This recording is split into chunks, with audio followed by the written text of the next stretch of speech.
উত্তরার মাঝে এই রেস্টুরেন্টটা কিন্তু খুবই নামকরা এবং খুবই সুন্দর একটা রেস্টুরেন্ট। কারণ এটার অ্যাম্বিয়েন্সটা খুবই সুন্দর। এই রেস্টুরেন্টটার লোকেশন হচ্ছে এয়ারপোর্ট থেকে জসীমউদ্দিনের পথে যাওয়ার দিকেই পড়ে। তার চাইতে বড় কথা হচ্ছে রেস্টুরেন্ট এত সুন্দর করে সাজানো, এটার অ্যাম্বিয়েন্সটা আসলেই সুন্দর। আমার একটু কজি টাইপের এনভায়রনমেন্ট খুবই ভালো লাগে। এই রেস্টুরেন্টটার 2টা ফ্লোর আছে।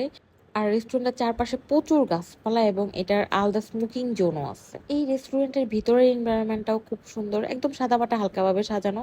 তাই আমার কাছে খুব ভালো লাগে এবং এদের মেনু কার্ডটা স্পেশালি আমার অনেক সুন্দর লাগছে।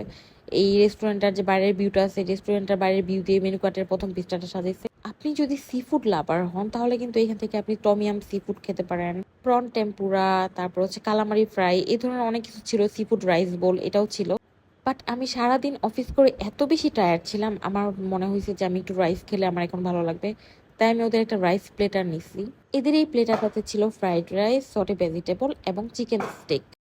যদিও রাইসের পরিমাণটা অনেক অল্প থাকে, বাট ওদের টেস্ট কিন্তু অনেক মজা। আমি ওদের স্পেশালি টমিয়াম স্যুপটা অনেক ভালো লাগে।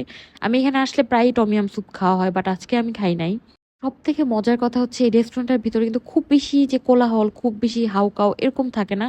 মানুষ অনেক কম থাকে। আর এটা হচ্ছে ওদের স্মোকিং জোন।